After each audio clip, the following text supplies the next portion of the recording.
I've only been in Grand Rapids for what, like, I guess you could say a day and a half, and I get it. I do get it. Like, I understand. Y'all can stop now. I understand. You don't have to be nice to me anymore. Y'all come in aggressive. Y'all are like truly like an opposite New York. Y'all come in real hot with how nice you are. Like it's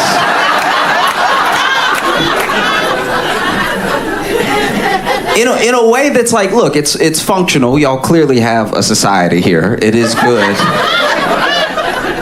But is it not exhausting to just be trying to help?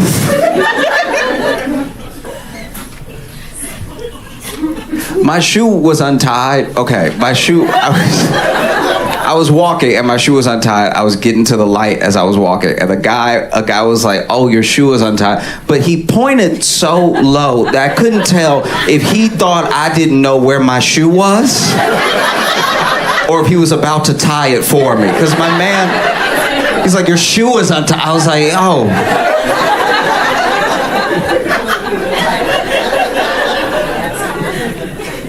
Because I feel like I'm nice. I feel like I'm a generally nice person, so I don't really get why y'all trying to outdo me at every time.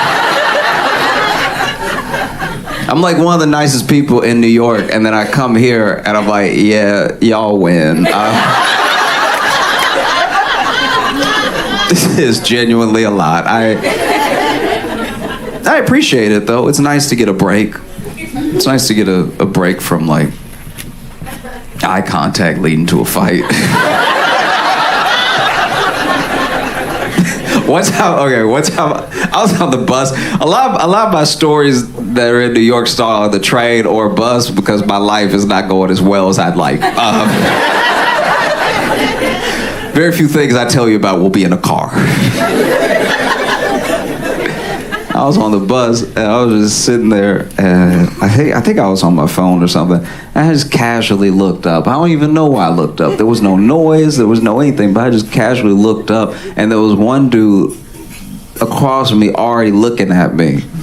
So I look up and our eyes meet, and he goes, "What'd you say?" I'm like, "There's no way. There's no way you thought I said anything."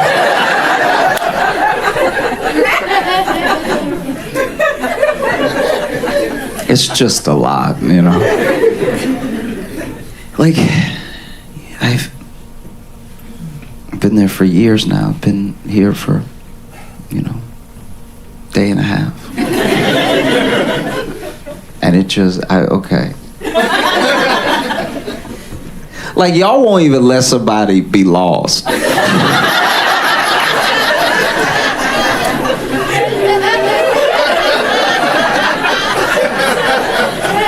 That's too helpful. Gotta let people make their own mistakes.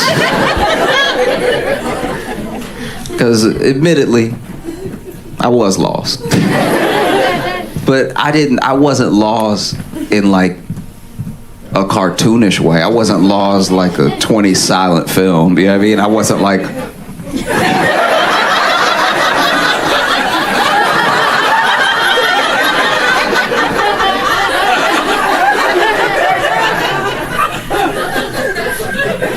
I just looked down at my phone and looked up and looked down at my phone, and when I looked up again, there was just a guy there. And he wasn't just there, he was like, "Can I help you?" And I was like, does this dude work at Grand Rapids?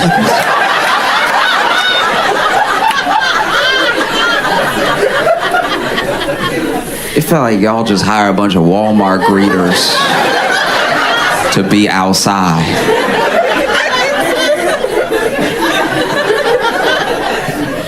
Because it's just unsettling,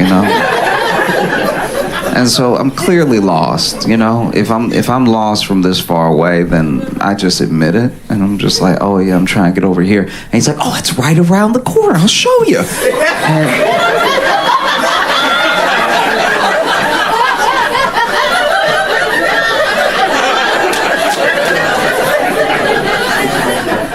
And then he walked with me. To which I was like, does he need to go there too? What's the plan here?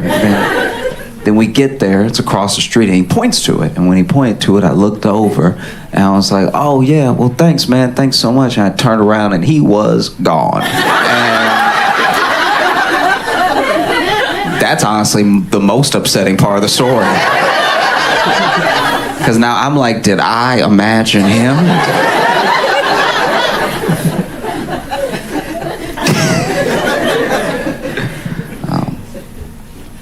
I don't know, I've lived in New York for years now, and I love living in New York, but I think this is gonna sound like an ironic thing to say, but I think I love living in New York because I'm not infatuated with the idea of New York, right? New York has a long, beautiful history. There's a place where there's a lot of opportunity and everything, but it's also gonna be a little dirty. There's a lot of crime. There's a lot of people. You're gonna get pushed around a lot as people go about their way. It's just a place on earth, you know? I'm not so excited to be there.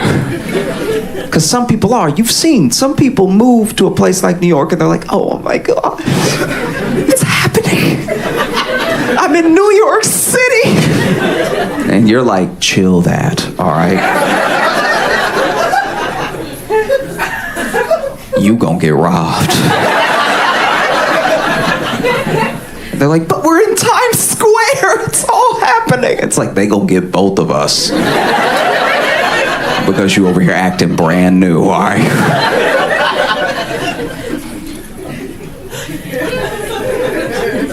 I almost got robbed. My first month living in New York, I almost got robbed. I was walking home after work, and I had not had a good day, you know? And this guy walked up and just punched me in the nose. It turns out that's all it takes. I'm not much of a fighter. If you punch me in the nose, I will sit down. It's almost immediate. It's a reflex, really, because this man punched me in the nose and I sat down on a fence immediately. And I don't know if I said out loud or I just thought in my head, but when he punched me, I was like, I need a minute.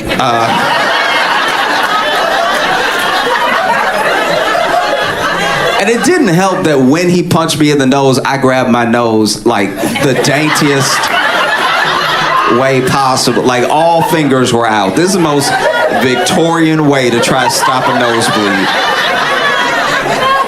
This is devastating. I didn't even know this is what I do in that situation. I was just sort of put there, and then this is how I reacted. You know what I mean? So I'm over here clenching my nose as hard as I can.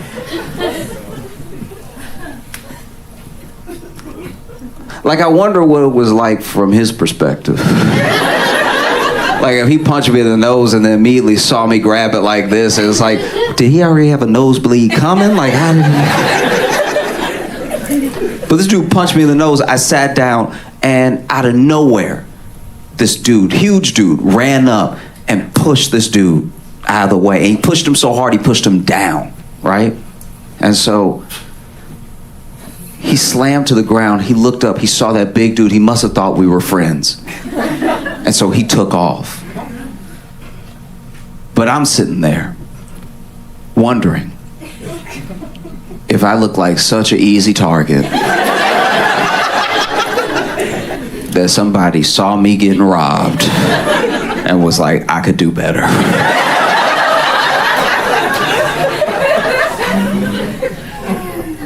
Yeah. And it's funny because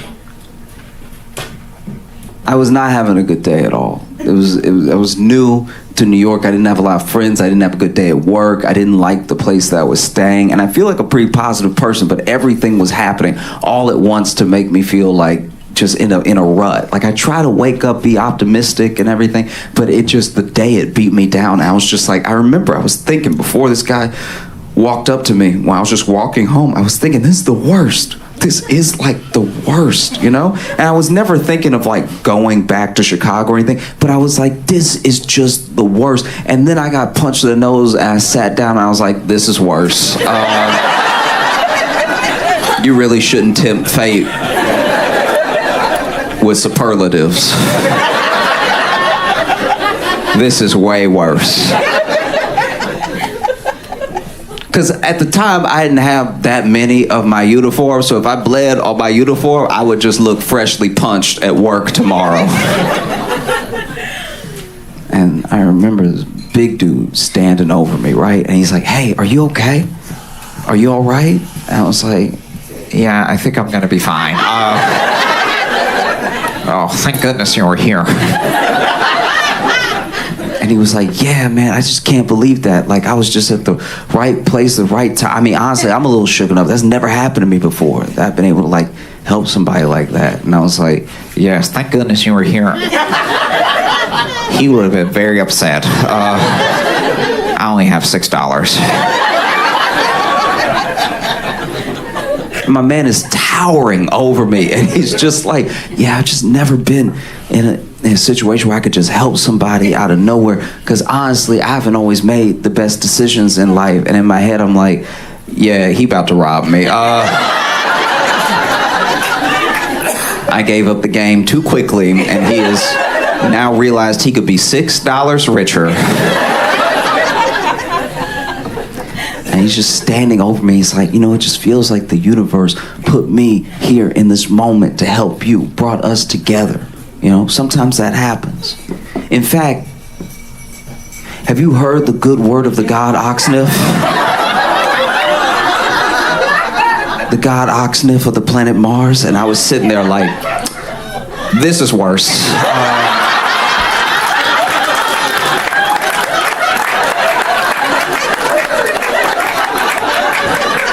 Oh, this is way worse. And I just sat there for 10 minutes listening to this man's cult speech. It's like, if you could please just rob me.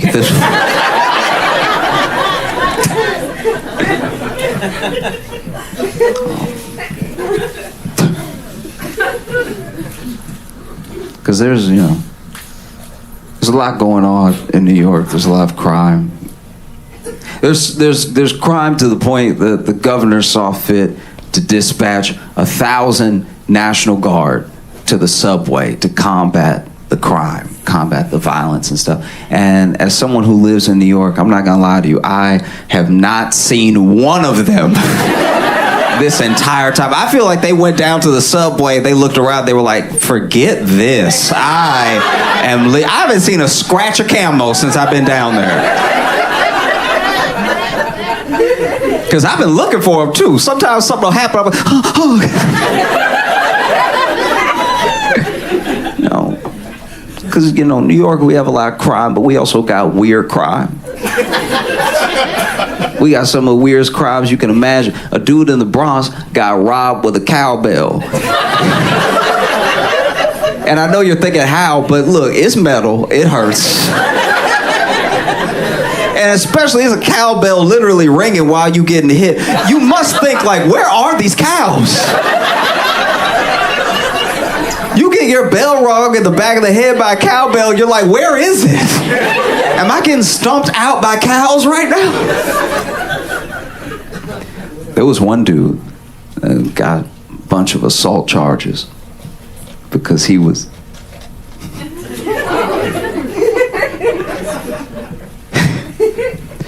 he was throwing marbles in front of anybody that walked in front of him. That is a genuinely hilarious crime. It's one of the funniest assaults you'll ever hear about.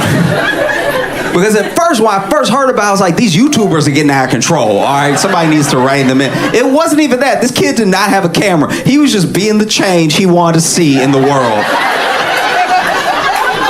He was out here throwing the bar. People, It still sort of blows my mind. I can't believe it, if I'm being honest. I can't believe that they agreed to do it. Like both of them agreed to. Like Trump and Biden are going to debate.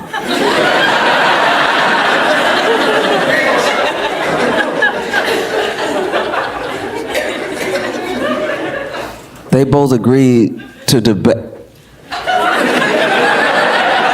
This was crazy about them debating. We know how we feel. Like, it's weird that both of them were like, you know what'll do it? You know what'll lock it up? If I talk one more time. That's what the people want, you know what I mean? They want to see me at the booth. That's what. No, it feels crazy. There will be, I can only tell you this. It's months away, I'm sure. But whenever it happens, the only loser will be us. We will.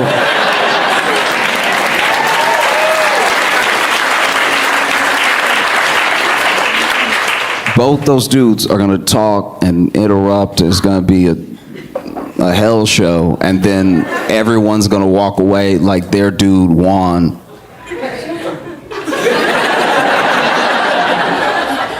And I do my best to be honest with you and be honest with myself. It does make me nervous, and I think everybody's nervous. I think all parties involved are nervous. You know, I'm nervous for Biden to debate because I'm nervous when Biden talks.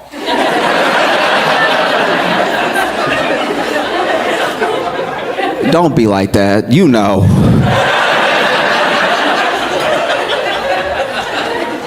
You know what I mean? Like,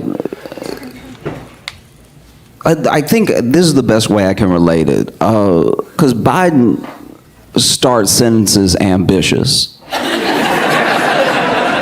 The way I relate to how Biden talks is, when I first moved to Chicago, right? I didn't have much, and I moved. And I really wanted to clear my head because I was overwhelmed with the move, right? And I was like young, but I was still scared. I didn't feel like I knew enough people to really have like a support system or anything. And so I was like, you know what? I'm just gonna learn the area. I'm just gonna go for a walk, and without my phone. I don't want to be in my phone. I want to learn the neighborhood. I'm gonna go for a walk. I'm gonna clear my head. So then I left my phone at the apartment, and I just went for a walk, and it felt good. It felt genuinely great to just not have people texting me, not be getting notifications on my phone, not get distracted from anything by my phone, and just look at what a beautiful city I had just moved to. And the weather was nice. Y'all would have appreciated it. It was very sunny. All the white people were smiling at me. It was, you know, black people too, but just there's a certain, I don't know. And, you know, after a while, you know, 10, 20 minutes, I don't know, I didn't have my phone. So I don't know how much time it passed, but I got to the point where I was like, all right, I'm feeling good, I feel better, let's go back. And I turned around and I was like, uh-oh. Because I just moved to a new city, and I knew my address, but I didn't know much else. I don't know how many lefts I took. Like, I was just sort of following the sunlight. I was letting them lead me. And then, you know, now I'm like, uh-oh. And so it took quite a while. It took a much longer walk than I anticipated for me to get back home. And that's what every sentence Biden says feels like. It feels like, because you can see when he start, he ready. When those first two words in, it's like when somebody try to run and they can't really run, because it's like he start off hard, and then by the middle, you can see in his eyes, he's like, oh, where was I? And then by the end of the sentence, he's like, I think I stuck it. I think you know, so I'm nervous for Biden to talk, and I know Trump's team is nervous for him to talk, not just because this debate is gonna have certain stipulations, like they're gonna cut his mic if he goes over time. There's all this stuff. I think that genuinely Trump's team is like, he's finally gonna say it. We've managed to go 9 years without him saying it, but he gonna slip, he gonna say it. I don't think it'll even be in like reference to black people. He's just gonna say it. But he gonna be talking about fruit or something, like even racist people will be like, huh, that's not how I use it. He's so creative.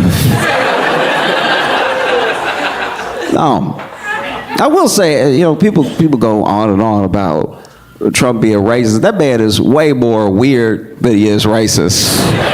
Trump's racism is like here. His weirdness is top notch. Because like I gotta watch a lot of the news. For work, I have to watch a ton of news. I have to watch not everything because it's not humanly possible, but I have to watch things over again. I have to go back. I've watched so many of his rallies, right? I've watched a ton of rallies. And he has a thing at his rallies where it feels like a wrestling match. I can understand why people enjoy going. I do. I get it. Because it's politics for sport. Like, you know when to boo, you know when to cheer. It's theater, right? And he is good at it. We'd be delusional to pretend that he's not good at it, right? But every once in a while, even he won't know what should be next. Like I was watching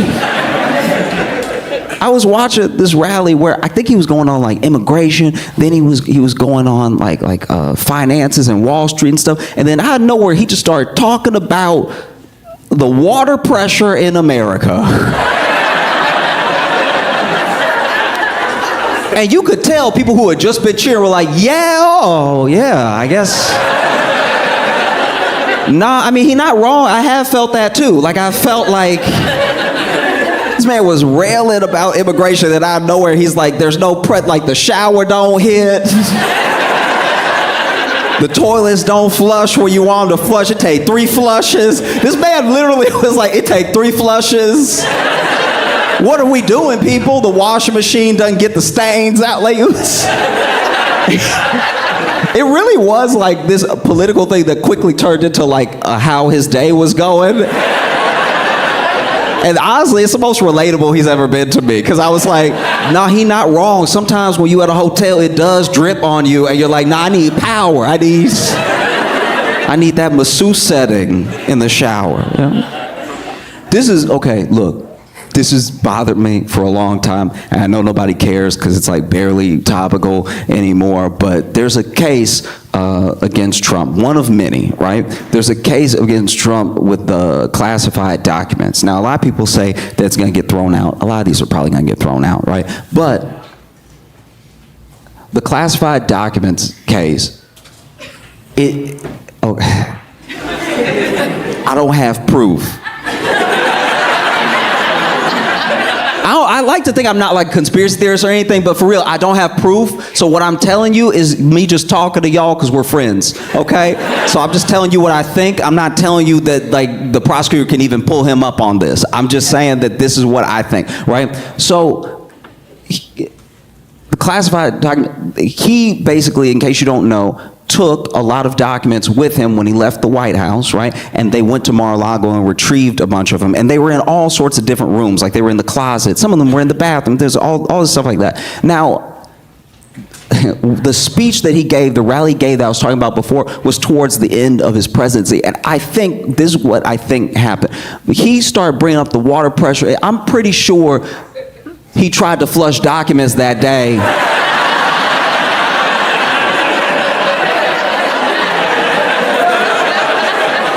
Before the rally, like they were like, Mr. President, we have to go. Like we have to go. We're going to be late. And he's like, he read something that didn't seem good. Everybody jokes he can't read. The man can read. He probably read it and was like, this one.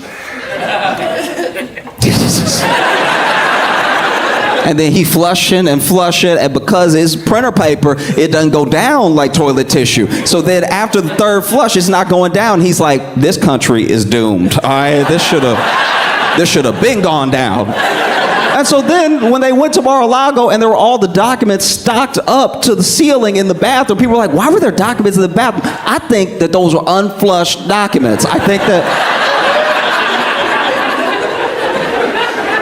I don't have any proof of what I'm saying.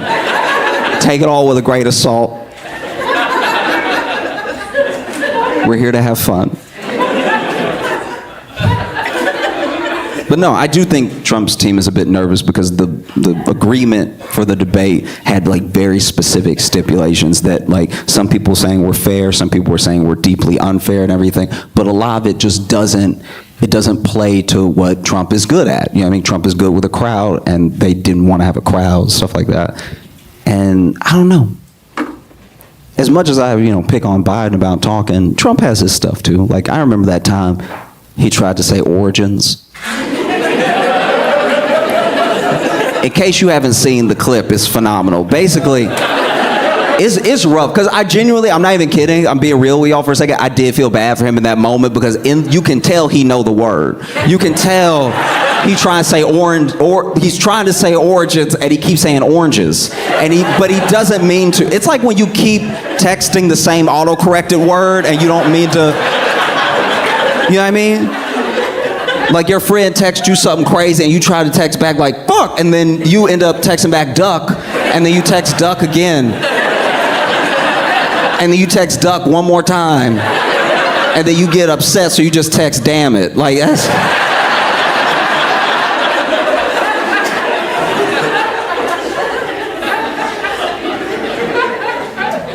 Because he knew the word. He really did. He was like, the oranges of it.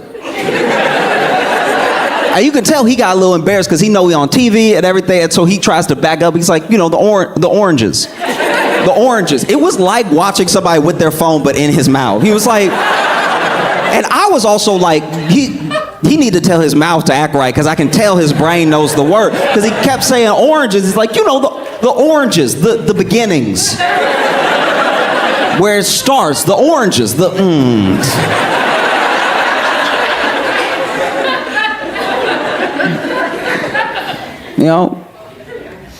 One thing I wish we would have got more of, because it was spectacular to watch, was a real, Trump versus DeSantis. We didn't really get it, you know what I mean? Like Trump just started smoking him off his swag, and then DeSantis dropped out. But I want them to debate. That's what I want to see. That's what the world needs. Those two debating, getting at it. And not about policy or anything, because honestly, they both have shots for each other that would go harder than Kendrick and Drake.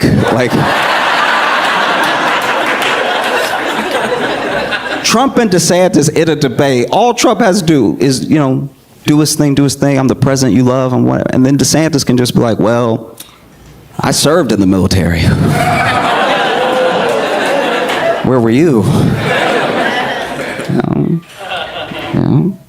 There was one roast that Trump got in on DeSantis that was particularly spectacular. It was fire, right? Because everybody was making fun of DeSantis for wearing heels, because we couldn't tell if he was wearing heels or not, because he always was like, his height is weird. There's pictures where he's next to people and he's taller than them, and then there's pictures where he's next to other people who are the same height as the other people he was taller than, and he's the same height as them. So people were like, he's wearing platform shoes, he's got to be. And then Trump, ooh, it was cold. It's one of the coldest things I've seen him do in a long time. So Trump was explaining the shoes out of nowhere at a rally for no reason. Nobody said anything. He was talking about infrastructure. He was talking about how bad Biden is. And then out of nowhere, he was like, hey, have you seen DeSantis' shoes? They're weird. When he said they're weird, I paused, and I went and popped some popcorn. Because I was like, he's about to light him up. And then this clip did not get passed around as much as it should have, but basically he was describing the shoe, and he was like, you can't tell it's a platform shoe because it's a heel inside. Trump has trouble with the word origins, but he roasted this man so articulately. He was like, no, there's a platform within the shoe, so it looks flat at the bottom, but up top, he's on his tiptoes, and you can tell when he walks. I'm not even kidding, Trump did this. You can tell when he walks because he goes like this.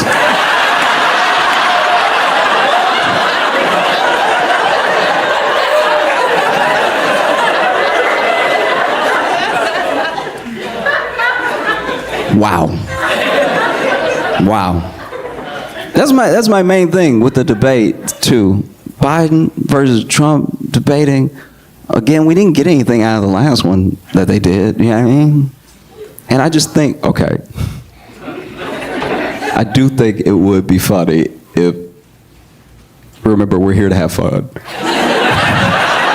It would be funny to be cool. It would be funny to me if during the debate one of them died. Like that was like that's.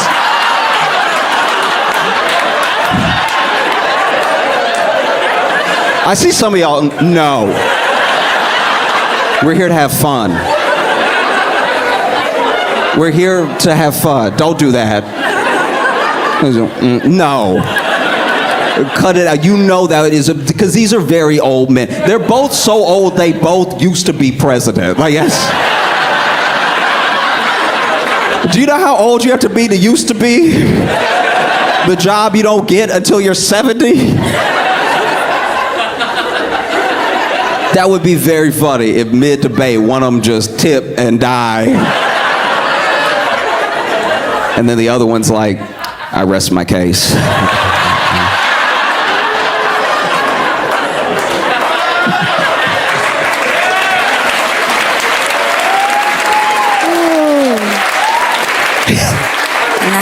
I don't know if y'all saw everything that's happening with Tesla either. That's crazy stuff. Okay, so basically, if you're not aware, Tesla is an electric vehicle that, you know, rewind just a couple of years was not a political statement at all. It was a car you could buy or not buy. It was just a car on the market that had some stock, and the stock would go up and go down and go up and go down. And then, you know, Elon Musk decides to get involved with politics and gives anywhere from like $250 to I think maybe $270 million to Trump's campaign. And then Trump wins and Elon becomes the president.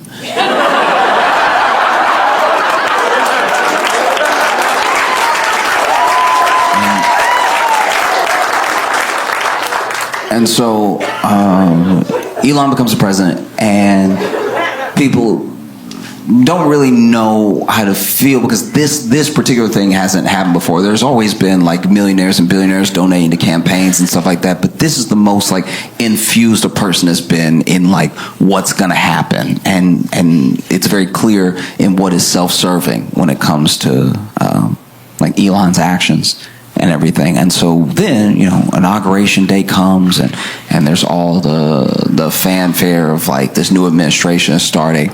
And there are some people who own Teslas already, like they bought theirs in 2022.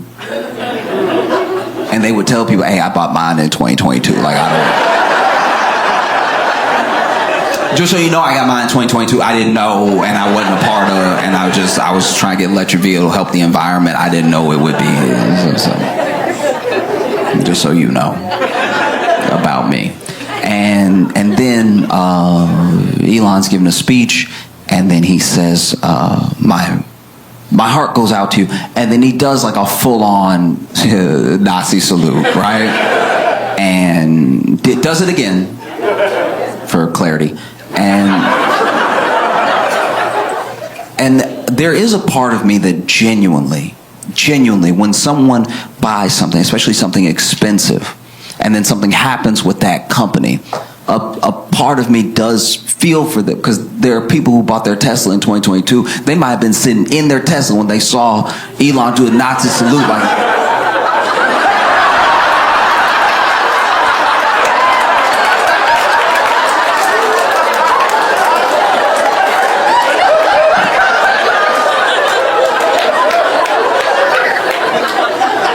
and now you sitting here, you gotta lease this car. I don't know if y'all saw, but Trump released the JFK files, or at least is starting to release the JFK files, and yeah, it's a lot. He said there's like 80,000 pages or something. I think they've released like anywhere from like 2 to 20,000 already, with more to come and stuff. And I don't know about anybody else, but when it comes to JFK and the conspiracies around his death, those were like some of the first moments that you saw, for at least a wide population of Americans trust in government and its agencies break. A trust that they've never got back since, where like whole government agencies don't have the trust of the people, because up until then, maybe they classified things, maybe they told the public lies or whatever, but they were things that people felt like they could at least get on with life believing. JFK was the first thing for a lot of people that spawned the real like tinfoil hat stuff, what aren't they telling us sort of thing. And so you would see something like this big release of the files, 20,000 with like 60,000 more to come. And it's kind of crazy that everyone sees that and they're like, nah, I'm good. 80,000 pages? I don't think JFK cares that much. That's 80,000 pages. Game of Thrones isn't 80,000 pages. 80,000 pages is insane.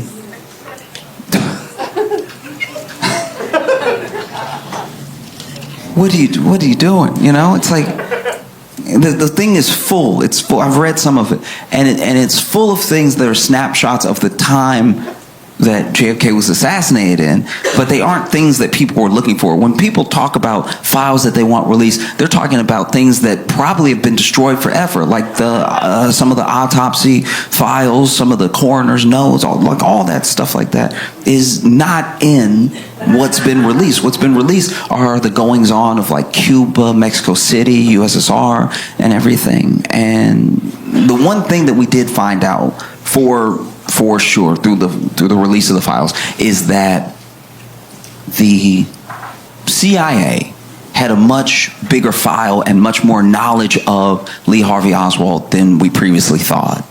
And they had been tracking his movements and everything. He had been going to these different countries. I'm pretty sure he went to Mexico City for a little bit, and then he went to the USSR.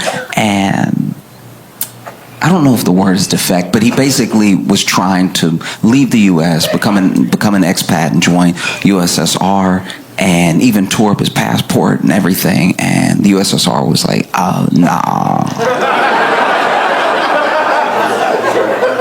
nah, we good. That's crazy to me. That's someone, you have a CIA file on you and you're trying to move to the USSR, and they are like, you giving off some bad vibes. Like, I don't know what it is, but you creeping everybody out. Like, you stare too much, dog. Like, what are you looking at when you looking over here? It's unsettling. Just take that somewhere else. And so then he came back somehow. Didn't seem like he had a problem coming back, even though he tore up his passport. And then commits the assassination, and then Jack Ruby kills Lee Harvey Oswald. And there were so many people who thought that Jack Ruby's mob ties meant that he was sort of there to close up loose end, that maybe the mob did it. And even now, there are people that say, oh no, the mob did it, Cuba did it, the Soviets did it. I think that when you're going through all these pages and you're reading this stuff that we're learning about how much the CIA and the FBI actually knew and didn't do anything, it doesn't really surprise me. It doesn't do much for me in the way of a revelation. And it's probably just because, because I'm black. As a black guy, I'm not going to sit here and be like, not the CIA.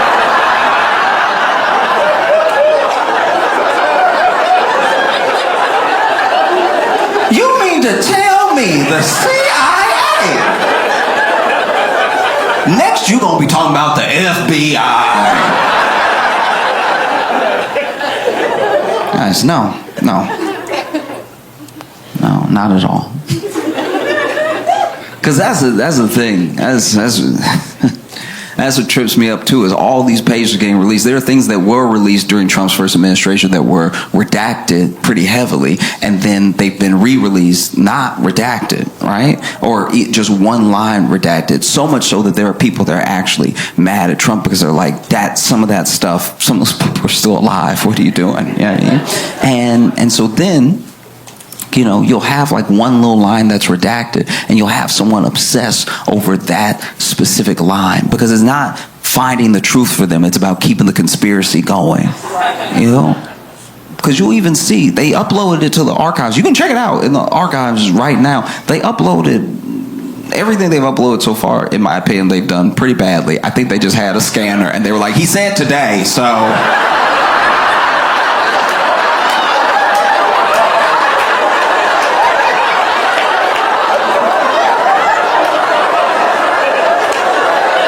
I know it's crooked. I know it's crooked. I know it's crooked. He said today. I know.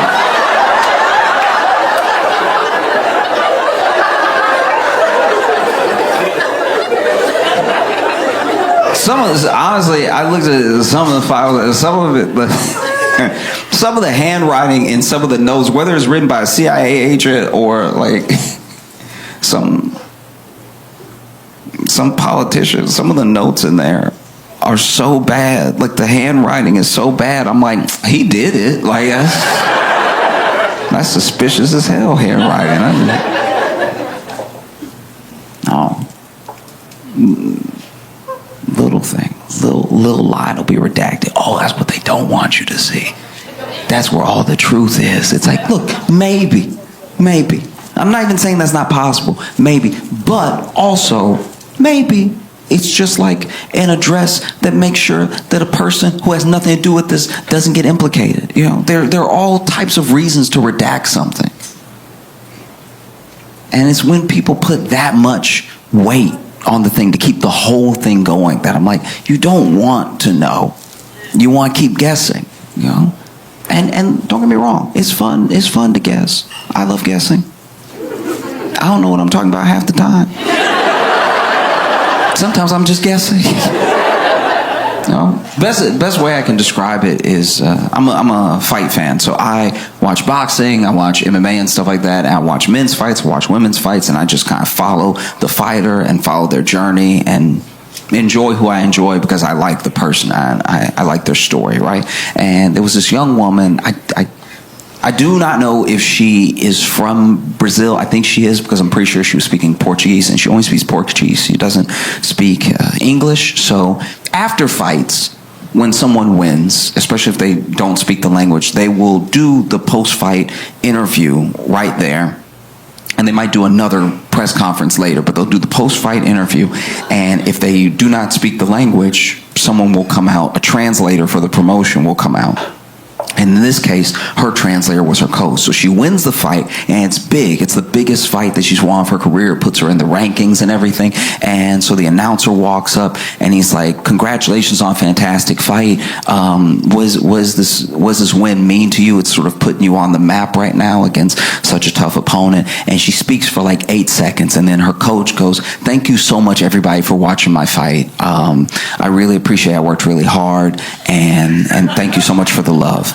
And then she speaks for another 8 seconds, and the coach is like, "Everything that I do, I'm doing for y'all at home, from my town, to show you that no matter what, where you're from, you can make it on the world stage." And then the announcer asks her, what are your future plans? What's next for you? You know, now that you're in the rankings, there's a certain opponent you want to call out. And she speaks even shorter this time, for like 6 seconds. And then her coach is like, "Yeah, the next plans are anybody who wants it, all right? I'm taking heads, I'm taking necks. I want your limbs, give me your arms, give me your legs. If I see you on the street, it's already on, you already know. The best thing you could do is drop out of the division right now, because I'm coming for all y'all's necks. I'm killing everybody, all right? You're going to dream about me, and then when you wake up, I'm going to be there. That's on God, okay? I'm killing all of y'all. none of y'all can stop me, none of y'all can touch me. What I did to her was a mercy kill. I'm coming to kill y'all for real. I want your bodies, okay? I'm stacking bodies, all right? And the champ, I'm gonna beat the champ, and I'm gonna beat the brakes off the champ in her hometown. She's gonna bleed in front of her people, okay? And then they exited the octagon. They went ahead and left, and then there was a fighter, because fighters watch other fighters' fights, and they'll live tweet it, and he tweeted right after that whole thing. She ain't say all that.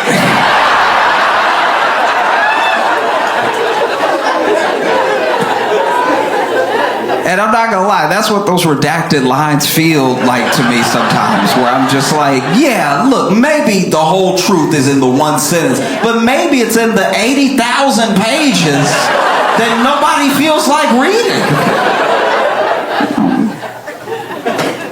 Because Trump said he was going to release JFK files, and he slowly released them over time, I guess. And then there were people that were like, well, why won't you release the Epstein files? The Epstein files are what we want. That's what we're actually focused on. Why won't you release the Epstein files? Is it because you actually knew Epstein? Is it because you might be implicated? Is it because you were on the flight logs? Why won't you release the Epstein files? All right. And then he does release the Epstein files. But what he does is he releases a bunch of files that were already released like last year, and then redacts some of them to make them look like they're newly half redacted files. And then people called it online immediately. They were like, no, this isn't it at all. And then even the people who were like showing it off and like, look at this transparency, then they got mad because they were like, you made us look like idiots. We thought you were releasing stuff you hadn't released before. And so then people called again, why aren't you releasing the Epstein files? So if you're Trump,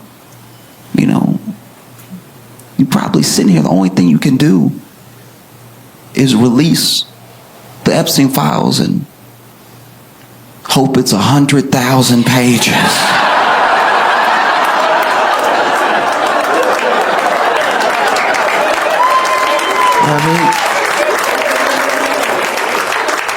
Who would have known the only distance between people and getting to the truth was reading? You know what I mean? We want to know. We as a people have the right to know. It's 80,000 pages.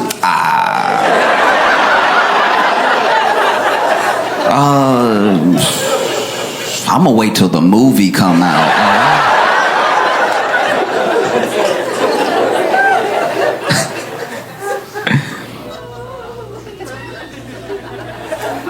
But what are you going to do? Elon's the president.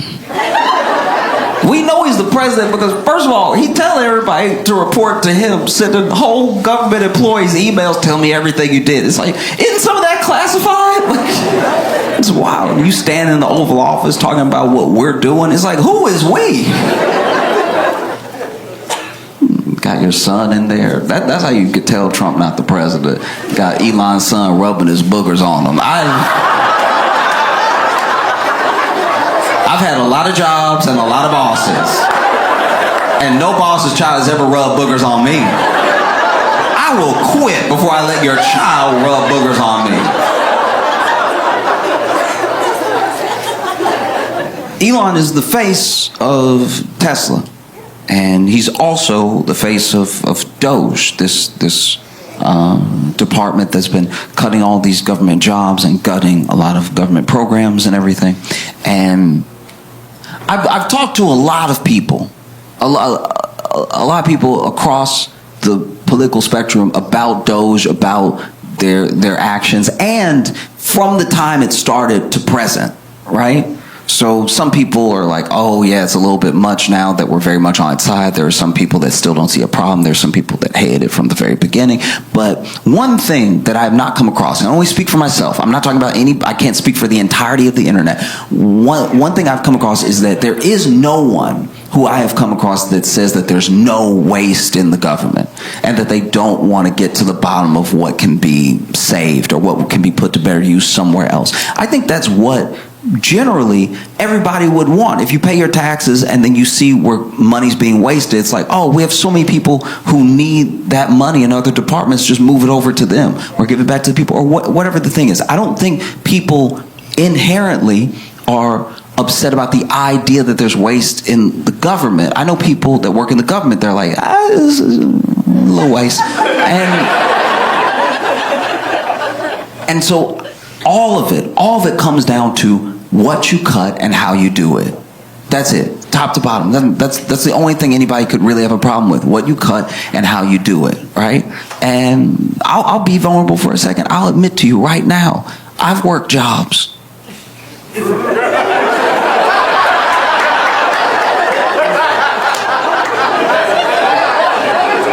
I've worked jobs where I was like, I'm not gonna tell anybody, but like, they really don't need me.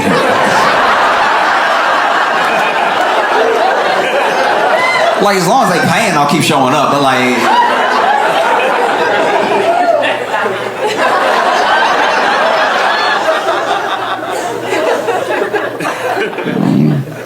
And you end up seeing what happens. Because the thing with, whether it's voters or whether it's like rhetoric around how to handle this stuff, there are people who even now genuinely believe, oh, let's get a business person, let's get someone who's good at business in government so they can run the government as efficiently as they run their business, right?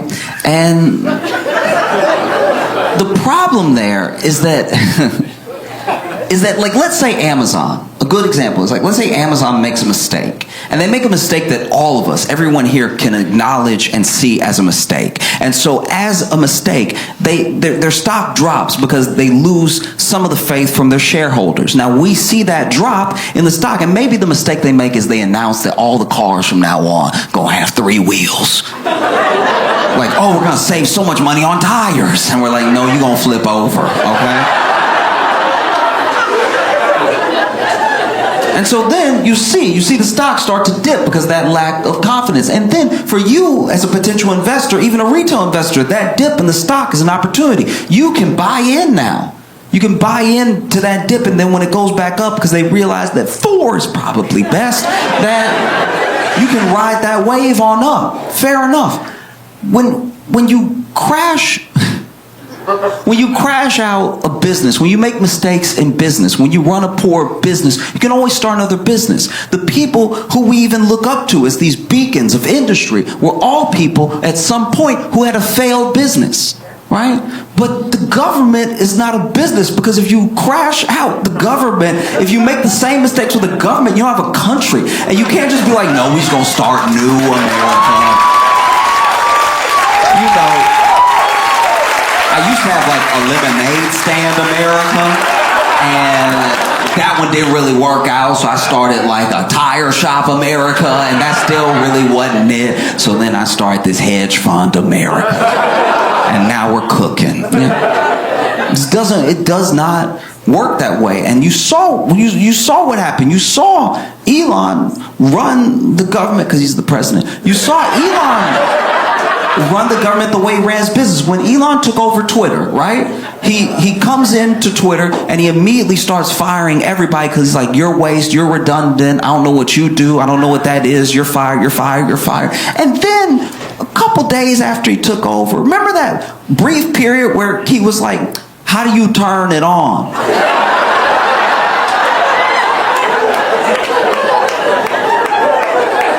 And then someone who still worked there, who he didn't fire, was like, oh, you fired the dude who turned it on, right? Yeah, you asked me for a list of people to fire. I'm not going to put my name on the list.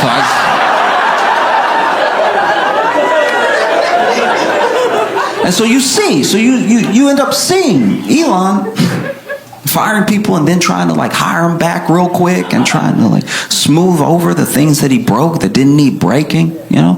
And then Doge ends up working the same way. It ends up swooping in and firing a bunch of people and then trying to hire some of them back real quick, and it's chaos. And Elon is the face of it. He's the face of it because we didn't know who else was working in Doge. We didn't know who was essentially like hacking into Social Security, who was going around judges' orders, who was breaking things and going to places they weren't supposed to be because we hadn't figured out how this whole thing was going to work. We didn't know. And then we found out that it was children. We found out they leaked the photos of those people that were high up in Doge that were getting into Social Security and the IRS and everything. And we were like, what?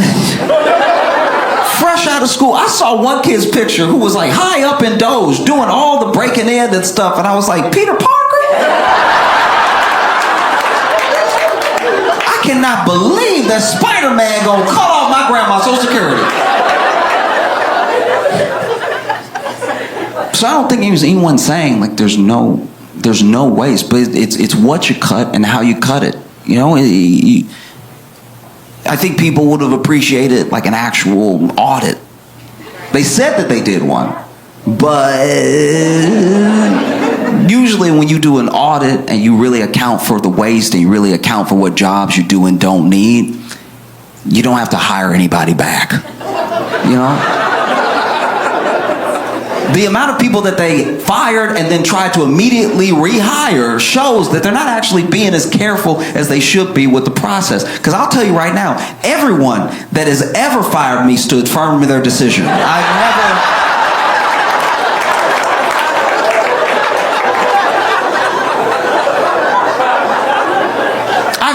I've never been fired and then somebody ran out after me. Hold on.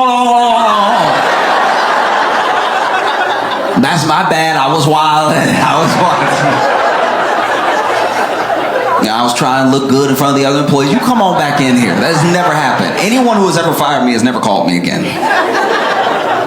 But then Elon is the face of it. People don't know what to do. They don't know what to do to express their anger and their disappointment, their frustration about this unelected person gutting these government programs. And you see where people, it's not just like a one-sided thing. It's not just like a liberal thing. You know, there are people who are like, I voted for Trump. I believe in what Doge is doing, but then I'm told that I'm being cut because of bad performance, even though I'm holding right here a performance review for like a month before the election where they said that I was doing great, you know. And so then people across the political spectrum are going to the town halls and they're complaining to the representatives, and the representatives, they're not really hearing them out. They're not really backing them up. So there's even more frustration, and it's bubbling up, and it's bubbling up. And he's the face of two things. He's the face of Doge, and he's the face of Tesla. And so then people go to the Tesla dealership, and he's not there. But people go to the Tesla dealership and they start protesting at the Tesla dealership, and then the stock starts tanking because there are people that are like, being attached to this right now is not a good look, you know? And then people start vandalizing Teslas, start putting swastikas on the Teslas and stuff like that. And then there are people who, you know, bought a Tesla in 2022. They're like, guys, I didn't know. I had no idea. And almost immediately, it felt like almost immediately Trump came to his defense, right? Trump invited Elon to the White House. I mean, he already got an office there because it's his White House. He's the boss. He's the president. But Trump told Elon, hey, bring a bunch of Teslas, park them out front of the White House.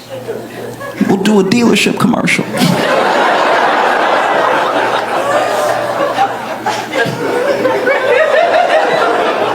This man got in the Tesla. Trump got in the Tesla, was like, everything's computer.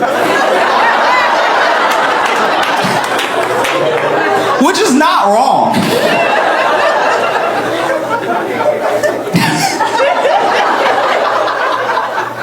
It's not wrong. I remember my first Tesla experience. You know, I didn't ride in a Tesla for a long time. I heard about it as a car, but I didn't get to be in one, and I don't drive, so I didn't try to drive one or anything. And my first Tesla that I ever got in was an Uber. And so when I walked up, I didn't know about the door. I didn't know the door be all smooth like that. So this is me. Look, I'm admitting for a second. I'm being vulnerable here. I'm admitting for a second that this is me. This is my bad. I was doing too much in my head. I was doing too much, all right? Know that I know that before I even admit this to you. I was doing too much, right? But when I walked up to the Tesla, I thought my driver sucked the door in because I was black. And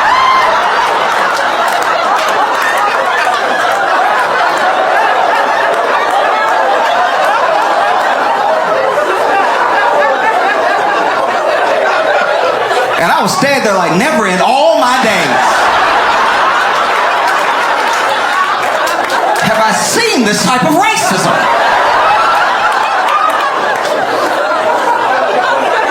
I was fierce. It was all smooth and everything.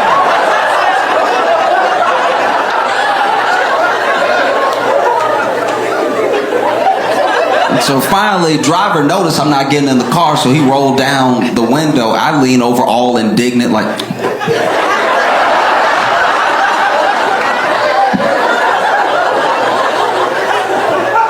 And then he started explaining how to open it. I was like, what do you mean you gotta push to pull? That doesn't even make sense. And then I get it with my thumb, and I was like, oh. Oh, okay.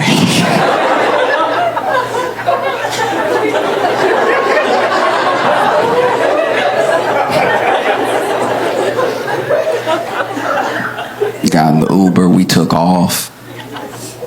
And this is the thing with the gig economy jobs, right? Is that, how do I put this? There's a social contract we have not written yet on like how much this is like your property versus my time versus our experience, right? And so when I get in an Uber, I'm very respectful of the fact that this person's car, this isn't my car, right? I'm not renting it so it can be my car for a little while. And we're sharing this time together, but it is my time that I'm paying for, so that's what makes me the customer, you know? So I try to not make any waves. I get in an Uber and I'm just like whatever they need to do. Sometimes there are people who start driving Uber very, very early, so they're tired, and so they got to blast themselves with cold air. They have to have their window down, and I'm like, I'd rather that than us die warm, you know? So I don't say anything. I'm like, I'll just be uncomfortable on the way to the airport because that's what's keeping this man awake. And this is the person that showed up to drive me, right? So I almost never say anything. It's a very big deal for me to even try to say anything. And I go ahead and I do it, though. I'm like, hey, I'm so sorry. I'm not like, I usually don't do this or anything. But, you know, I leaned over to him and I was like, hey, I'm so sorry. But could you please, like, touch the wheel, like.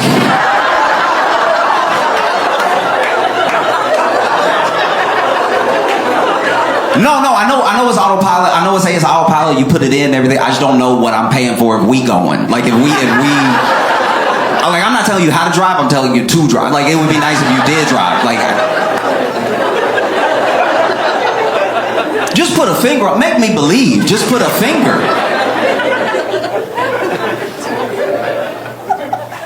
And so you see all of these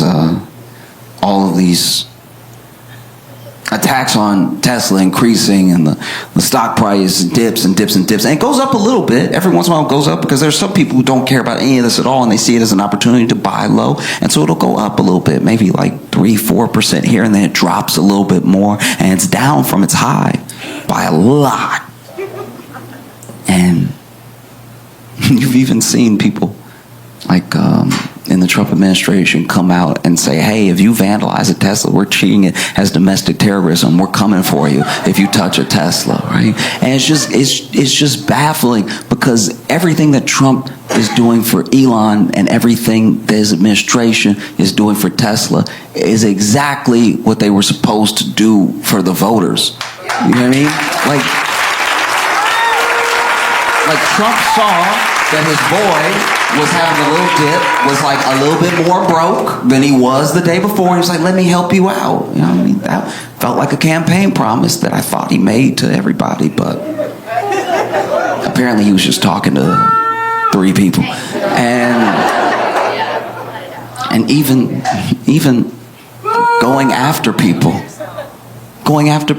who vandalize a Tesla as domestic terrorism. Like, when do we ever talk about domestic terrorism? You know how much domestic terrorism we have? It's a lot. And then you see Elon go on the news, and genuinely he seems like really upset, like genuinely hurt. And I think it's because, look, he's still the richest man in the world, but he used to be the richest man in the world by a larger margin. Like, he has lost billions and billions and billions of dollars, right? And he's so affected by it. And I think that maybe he's so affected by it because when these things are such a part of your life, they do become your identity. Maybe being richest man in the world, maybe being seen as this, like, this business guru, this scientific mind, all that stuff crumbles away when the people are not with you, when the people can't stand you, when you've angered them, when they don't want to have anything to do with you, And he sees the destruction, he sees the people turning on him, and he seems genuinely upset. And I don't think his feelings are hurt because some people are mad at him. He's never going to meet these people. I think that when you attach so much of your self-worth to this money and this status, this influence and this power, even the prospect of losing it can rattle you deep down, right, to your core as a person. And it looks like he's about to cry on the news when he's talking about, I don't know what I did to deserve this. It's like, and look, I'm glad he said that to a camera by himself and not like to a veteran's face. Like,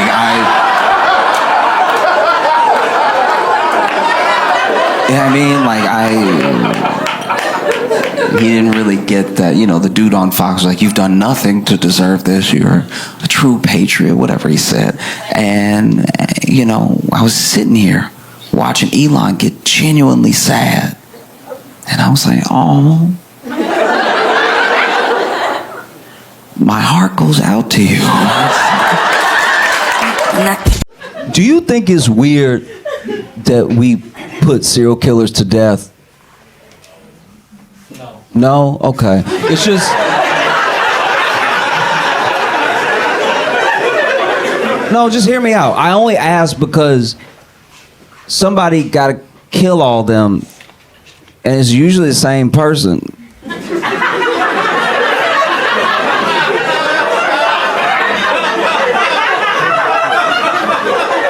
So isn't an executioner just a serial killer that made it? Like, isn't he just like the industry plant of serial killers? Like,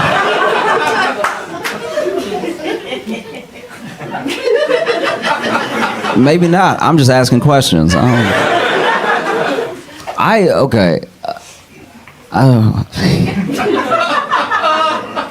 probably won't like this. Okay. I saw this story and it blew my mind. I still can't get over it. Okay. There was a guy in, I think it was Indianapolis in the 60s maybe, and he was essentially like, they didn't really have the words for it back then, but he was a serial killer, and he killed and I think he killed and ate 8 women, right? And they caught him because he just got sloppy. He became a hoarder, And it was pretty easy. Once they walked in, they were like, there is evidence everywhere. I am stepping in evidence right now. This is crazy. And so then they, gave him the perp walk, and newspaper took his picture and everything. And then they were interviewing. They did a bunch of follow-ups, and they were interviewing his friends and family and stuff like that. And then they interviewed one woman who he went on a date with between number 4 and number 5, and she was like, I thought we had a great time and went back to his place, and then he, was being all rude and everything, and then he ended up kicking me out. And I was like, wait. As I was reading it, I was like, is she mad she didn't get eaten? It's hard to get context through text sometimes, but she just sounds so indignant. I'm like, wait. She doesn't even sound like, oh, thank goodness. She's like, what's wrong with me? Like, why? Like, all right, I'm delicious, okay? I bit my lip the other day and it was fire, all right? You don't know what you missed. But yeah, she said that, went back to his place. They were chatting and everything, and then like I don't know. He just all of a sudden he was all rude and stuff, and then ended up being like, "I think it's best if you just go home." You know what I mean? And there was a part of me that was like, "Look, maybe they were having a great date, great conversation, and then whatever was so special about this woman, he was like, I can't do it. I can't.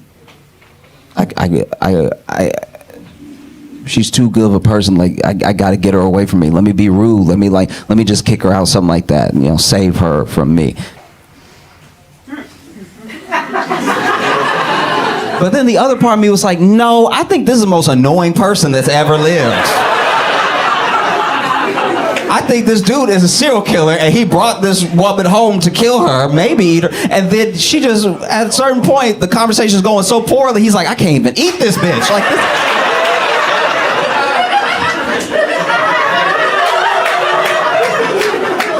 Like, showed a picture of her kissing her cat on the mouth or something. He was like, some things are just disgusting, all right?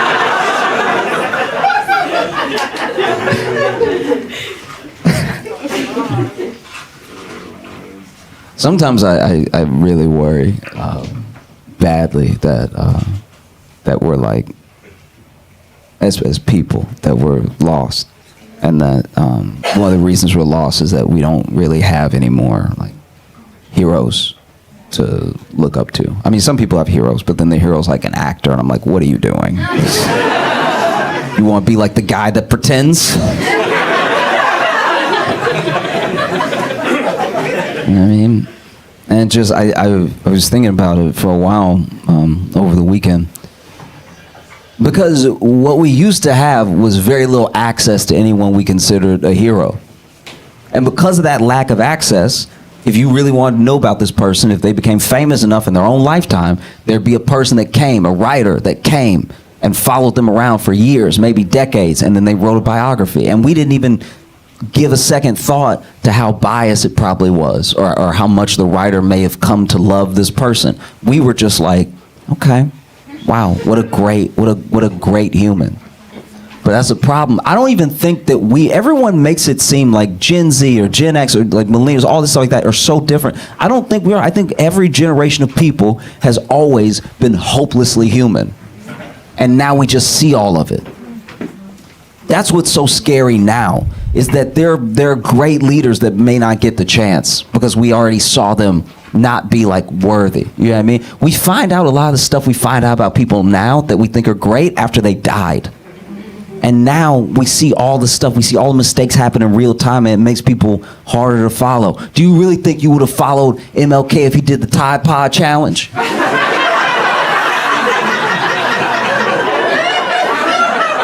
Do you think if a young MLK in high school was like, oh, all right, this is Martin here. We about to see what it do. And then 5 years later, he's like, march with me. They might beat our ass, but come on. No. I'm scared that's what's happening right now. I think that there's a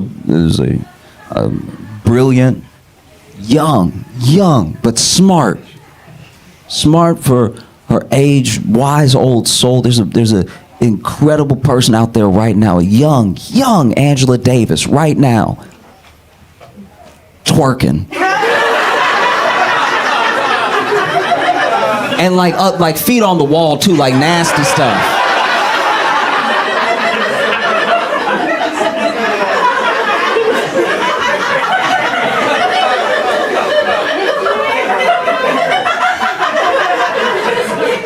And then 20 years from now, when she's ready to lead a revolution, there are gonna be people that are like, this you? This you with the booty? It's like, yeah, it was a different time. It's like, nah, I've seen it now. Yeah, this is tough. That's what we're all like. That's what's so scary. It's like, that's why it takes so much faith to follow a person, but it's hard to have faith when you've just been exposed to all the stuff. I'll tell you what, I was in a TSA line behind someone. I won't say who it was, but it was someone who I respect very much for her work, right? And this didn't change how I felt about her. It's just what piqued this idea in my head, okay? She was in line ahead of me in TSA, and both of our bags got flagged, right? And so then they were doing her bag first, but I was standing kind of like near her because my bag was next. And I was like looking at my bag being like, what did I do? You know what I mean? Because when they flag it, you're like, I don't own a gun or anything, so like, what could this possibly be? And it's always water. It's water every time. It's water every single time. It is water. But in my mind, I'm like, okay, there's no way I could have let my box cutter fall into my backpack. And also when your bag gets flagged and you're just like black, you do just start wondering what could happen. You're like, all right, but could somebody have put something in my bag while I wasn't looking? Or like, started adding up the jail time and everything. So I'm standing next to her, and then they open up her bag, and there's a buzzing, and so the guy is like terrified, right? Because as soon as he unzips the bag, because at first he's like chill, he's like that deadpan, like, are there any sharp objects or things that could hurt me when I put my hand in? And she was like, no. And then she's like staring at the bag while he's unzipping it, and then there's a buzzing, and the buzzing is like really strong, and it's buzzing so hard. Now he has to look, and he's like, do you know what that could be? And she's like, no, I have no idea what that could be. And she's like, my alarm is on my phone, I don't know what that could be. And so now this dude, and this is where you could tell that TSA doesn't get trained. They don't get trained for the bad stuff to really happen like that. And so then TSA, this dude over here, the bag is right here, right? This man puts a back foot, he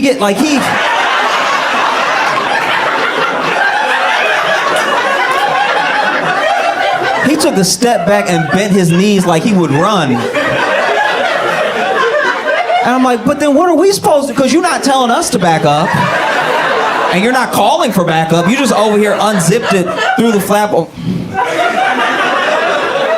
And then he starts taking some of her clothes out and everything, takes some of it. And like, when I tell you, like, look, I know it's gonna sound like I'm being hyperbolic, but I'm being like genuine. When he goes to lift like another clump of clothes, because you know, they're not careful when they do this. They're not like, oh, you folded everything so neatly, I'll just take 3 shirts at a time and move them out of the bag. They just grab and so he goes to grab, and when he ended up grabbing, what he grabbed was whatever was buzzing, and so then it was in his hand for a second, and then this man audibly screamed, right?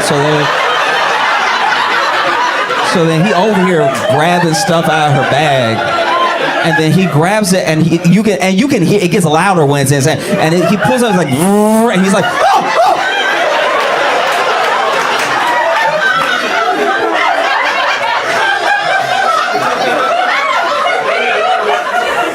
And then this vibrator went to town on that table. I've never said, because it wasn't, okay, I don't know how she used it. This seemed like, maybe I'm just vanilla, but I wouldn't be able to handle something like this because it was jumping on, so it wasn't just moving along the table. It wasn't just like, this thing was fully like,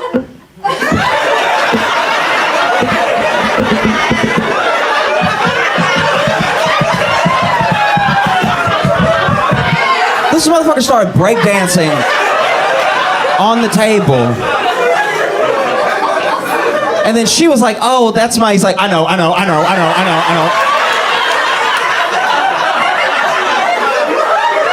And now he got his gloves, but then even with the gloves, he seems scared to touch it, right? So then he gets it, and like, I'm not acting like I would have known how to turn it off right away. But this really was getting away from him. Like, it really was like he finally grabbed it and he over here.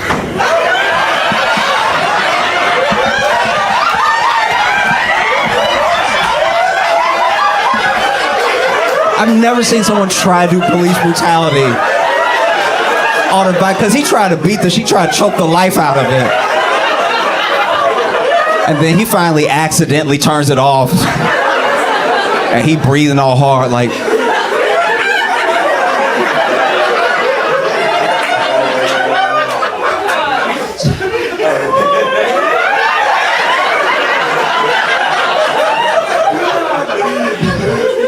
is there anything else in there?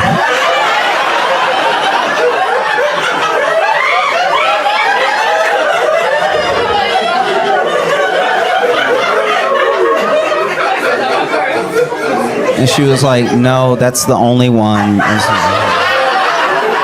And he's like, all right, you're good to go. Puts in, then and it did make me laugh at the moment. Like, so not only did he put it back in the suitcase, but then he really like put her clothes back like he was trying to kill it. Like he was.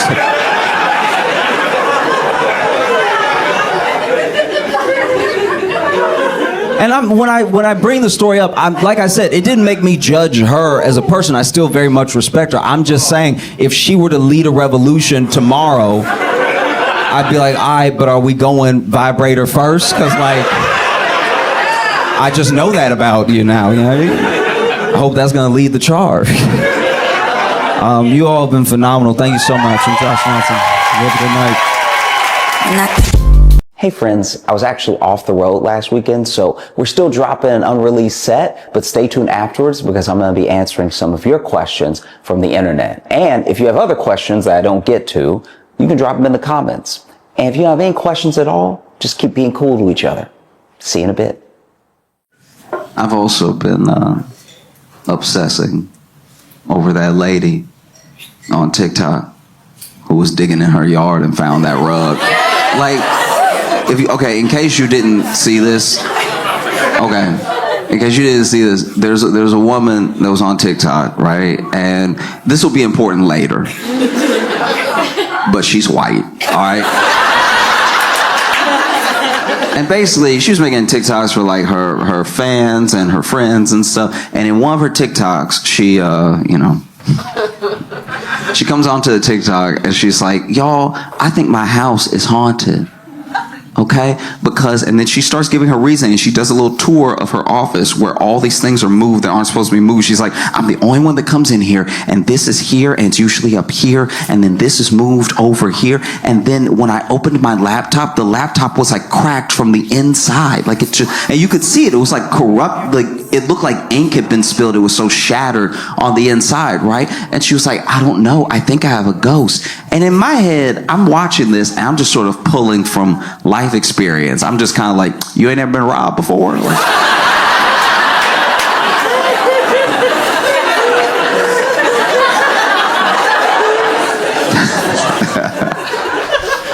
and so then, another TikTok she makes after that is she's digging in her yard. I think they're moving a fence or something, and then they hit something, and then they look at what they hit, and it's like this rug that's been buried underground, right? And it's a thick rug too. And then she's like, making a TikTok being like, isn't this weird? And I was like, that's a body.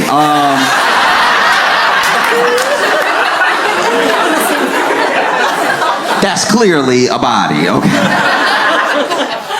And then this is the thing. When it comes to every person has different speeds that they operate at, right? You catch them on one day, they might react to you a certain way, another day a certain way. But some people do have like defaults, right? So one thing that's happened in the last like 4 years especially is that anytime a white woman's talking, we jump to Karen pretty quick, right? Like, there's Karens out there, but then sometimes someone will just have a menu and be like, does this one have gluten? And we're like, Karen! Like, that's... It's appropriate when it's appropriate, and it's not appropriate when it's not appropriate, right? But for everything, there is its opposite, okay?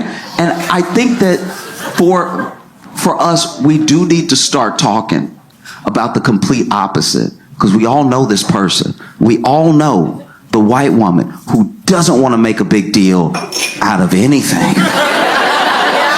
We've all met this person. She could literally be on fire. And she's like, y'all, I'm just warm. Like, no. You are in danger, Bethany. Let us help you.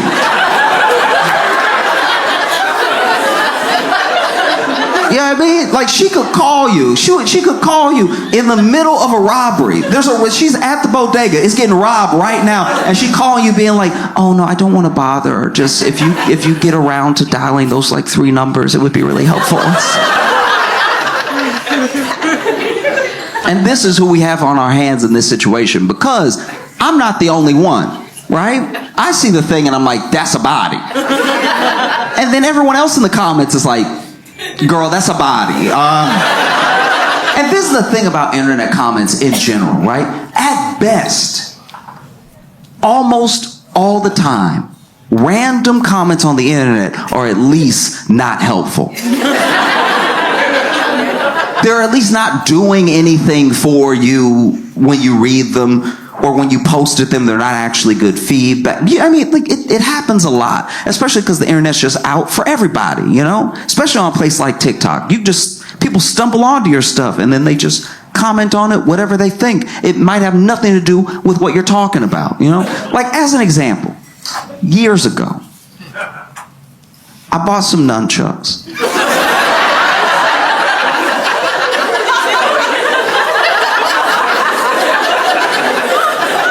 And I was watching a tutorial on how to nunchuck. And the dude's tutorial was good. He wasn't hitting himself at all. He knew exactly what he was doing, right? But then I went down to the comments to see if it was as helpful to other people as it was to me. And none of the comments had anything to do with nunchuck. The top comment was like, support the troops. And it's like, sure, but how did you get that from this? So for all of her comments to be like, girl, that's a body, I think you should listen. Yeah? She made another TikTok where she was like, another really weird thing that happened was that my stepson was like going to bed and he went to plug in his phone, and when he woke up in the morning, instead of the phone being on 100%, it was on 3%. And you know how ghosts can suck up energy? I'm like, no, we're past this. It's a body. And once again, she was doing that white woman thing, trying to not make a big deal because, guys, I don't think it's a body. She says, I don't think that it's a body. I'm like, you think it's a ghost? It being a body helps your thing too.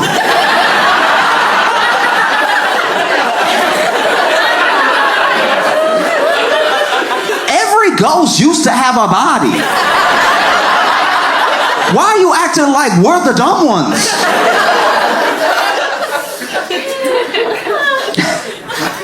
And so then she makes another TikTok where she's like, okay, y'all, I called the police.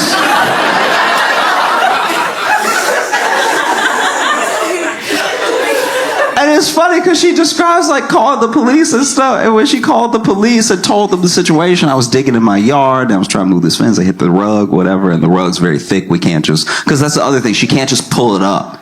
It's so heavy that it's like, it's down there. She would have to dig more to even expose more rug to even try to pull it up. And she tells the police that, and the police are like, that's not like a body.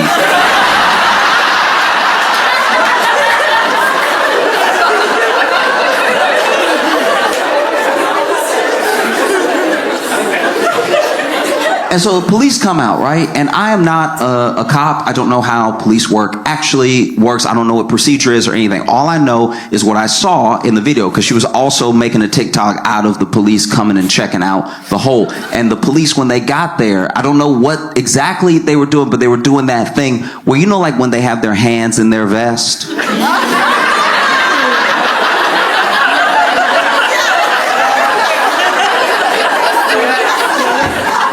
And so there was one cop that walked up and he was like,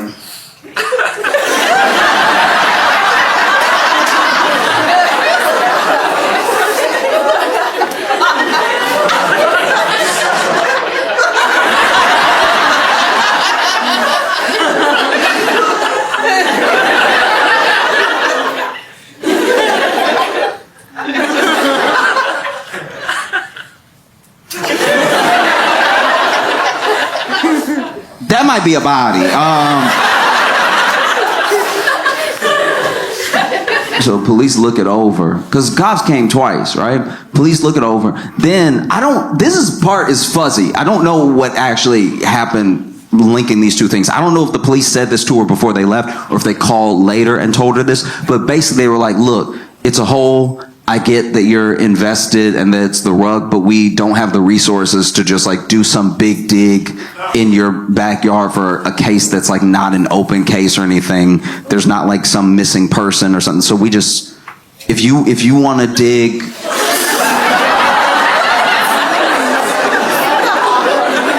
if you want to dig and then call us if you find something, you can, but like, we're not gonna. And I mean, look, in this case, it was just the rug. It's not like a foot was hanging out or something, you know what I mean? And so then that was sort of that. And so she makes another TikTok where she talks to people and she's like, hey, listen, I know that y'all are all invested. I know that this is weird, but I don't have the money to just dig up my whole backyard just to try to find out what this is, because in the case that it's nothing, I dug up my whole backyard and then I have to pay to, because it was also like going in the direction of her fire pit too, which means she would have had to pull up all that stuff. So she was like, I don't know where this sort of leaves us, right? And she makes another TikTok not too long after that, because what has happened through social is that we're all talking. We're all talking, we're all, like, listening's a strong word, but we're all talking. All right? But you gain the interest, and you can intrigue people from all over the world, right? And so as people are getting more and more invested in this thing, she makes another TikTok a little while later where basically someone was watching her last TikTok about how, yeah, she didn't have the money to just dig up her whole yard and everything. And so then they messaged her and they were like, hey, I own a construction company. I'll dig.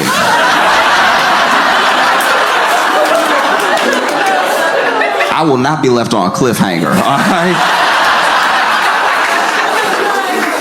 Digging is what I do. And so then, the next TikTok is her basically being like, hey, this person with this construction company said that they would come over and dig and help me figure it out and everything. So go ahead and tune back in, 4:30 Eastern Standard Time. I'm going to go live and we'll find out together. This is what's really jarring about that, right?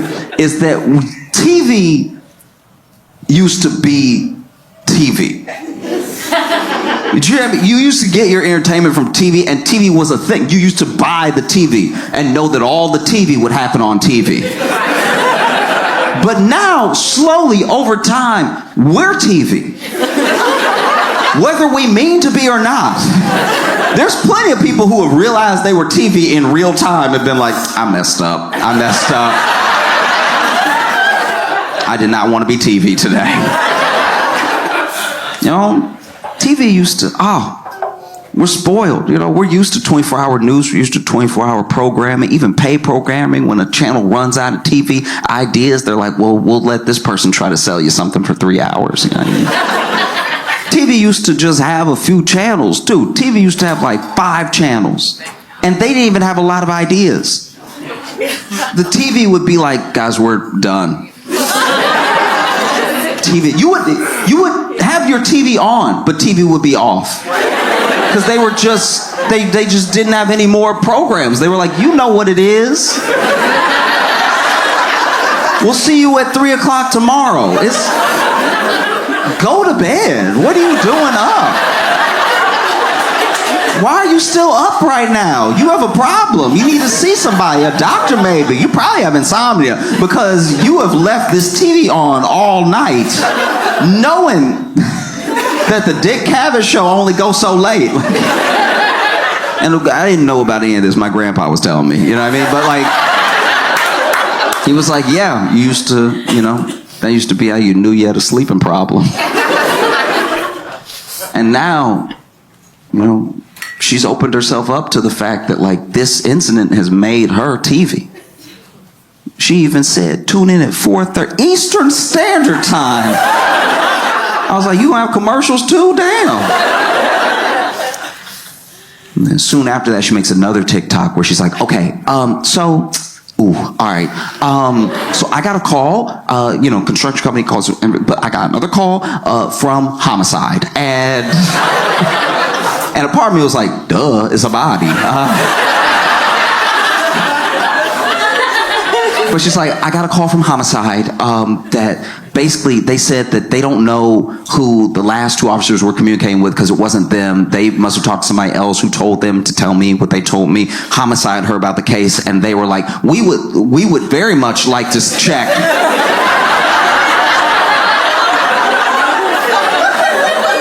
That's like our whole job, to check. if that's a body. And so we're gonna come tomorrow, and they basically tell her, they're like, hey, if we find something, this will turn your house upside down. Are you prepared for that?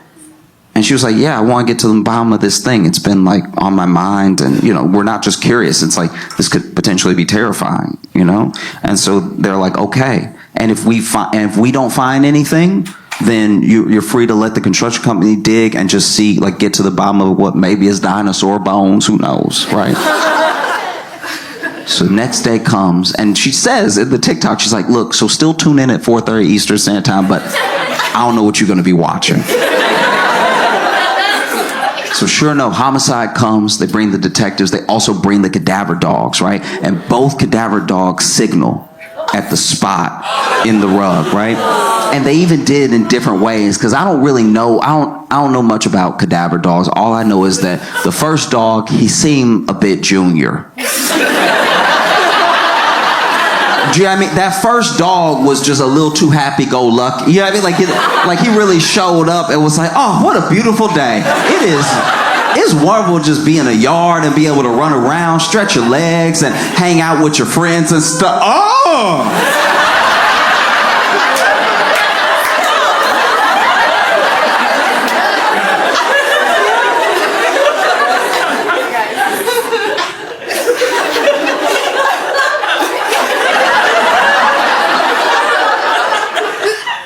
Y'all, this is just my opinion. I think that's a body.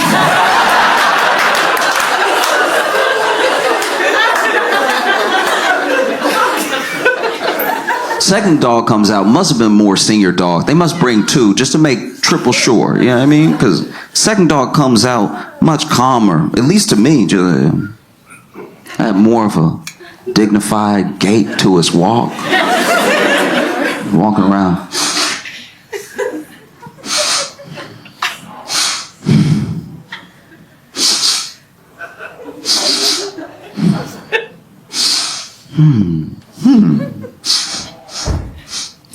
Yep, that's a body. Ooh, y'all, come get me. That's a body. And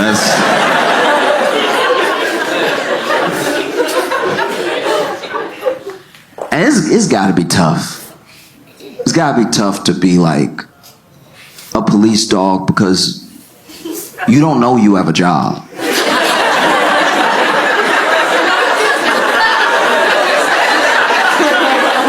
Think about a police dog, just a dog. They think they're chilling. They think their life is normal. They only have like wild reactions once in a while, Like, I wonder what it would be like to take a police dog to like just the dog park. Have him converse with other dogs and stuff. Running around. That house dog is like, hey, how you doing? Looking good, I love a pup in uniform. Oh, this? Oh, yeah. I wear it all the time. That was, you come to this park often? Oh, yeah, every day. Every day, me and my pal come here, and then, he lets me run around, and then we walk home, and then he feeds me treats, and I take a nap, and the police dog's like, nap? What's that? Oh, when you just get tired and you fall asleep whenever you want. And it's like, okay, must be nice.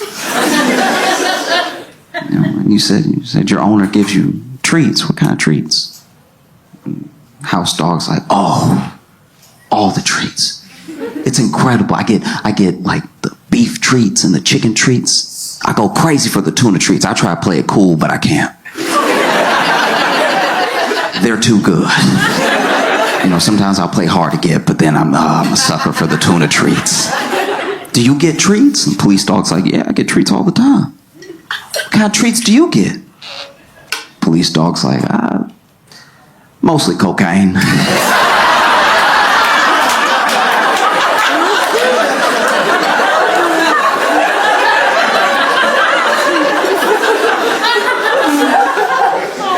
Because one of the dogs that they have sniff for the cocaine, and so I'm running all in the house checking for the cocaine. I usually get there first, and so sometimes I take a little off the top, you know what I mean? A couple extra sniffs. You know, it's gotta be wild. It's gotta be wild to think as a police dog, you're just going for a walk. And they're like, smell this. Oh, okay. See what else smells like this out here. You're like, oh, all right. You're just on a nice stride, you know, running with your pal, and then out of nowhere you're like, something over here smells like, oh my gosh, that's a body.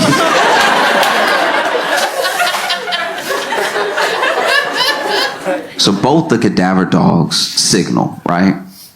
And when they signal, you know, she's like, oh my gosh, like, you know, she's really taking it back. And I think that's also the first time that this becomes like real, because I think, you know, I can't say what was going on in her head, but I can imagine that, like, at the time you're just kind of going through the motions and having your own little true crime thing. But then when there's really something there and it becomes real, like, oh, this is terrible. This is terrifying. And then the police even come over and they're like, hey, you might want to stop recording.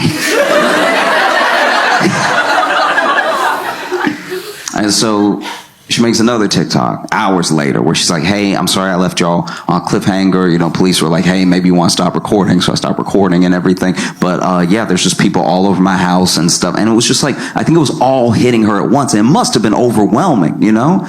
And she's even saying to the camera, she's like, and the police, you know, they appreciate the fact that I'm the one that called them and stuff like that. So it's not like they're looking at me or anything. I was like, nope. Call a lawyer. Call a lawyer. Call a lawyer. Call a lawyer. Call a lawyer. Call a lawyer now. Put the phone down and call a lawyer. Don't talk to me. Call a lawyer. I'm not a lawyer. Stop talking to me. Call a lawyer.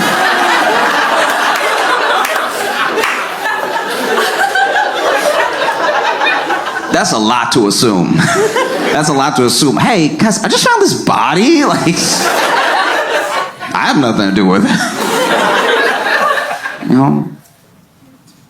And it's got to be tough.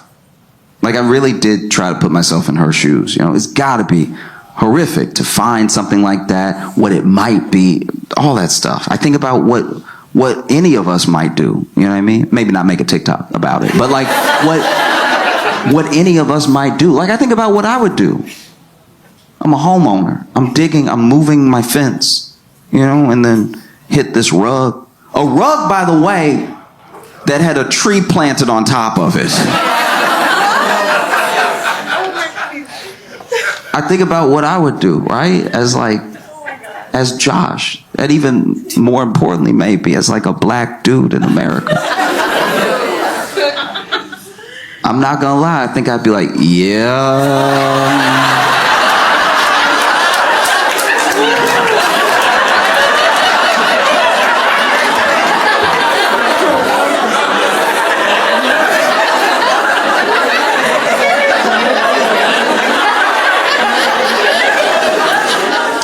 I didn't kill him. You know? So then they like properly excavate and they do a whole dig, and it turns out it's not a body. Isn't it weird to be disappointed?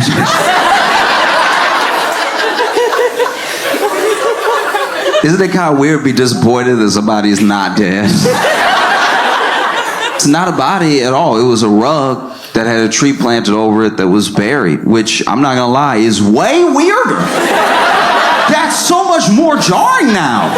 There's so many more questions I have now. We understand, it's not right, but we understand how people get got. Like, we kind of, like, there's a part of you, maybe you're in the mob or something like that, but this thing is way weirder. That means that your house was previously owned by a freak. That just means that there was someone that owned your house that was burying rugs and planting trees on top. What else were they doing? Licking banisters? What goes through the mind of somebody who buried? What kind of witchcraft is that? I want answers. She gonna be retiling her roof years from now, and there's gonna be a piece of bologna under every tile. What kind of cartoon house is this?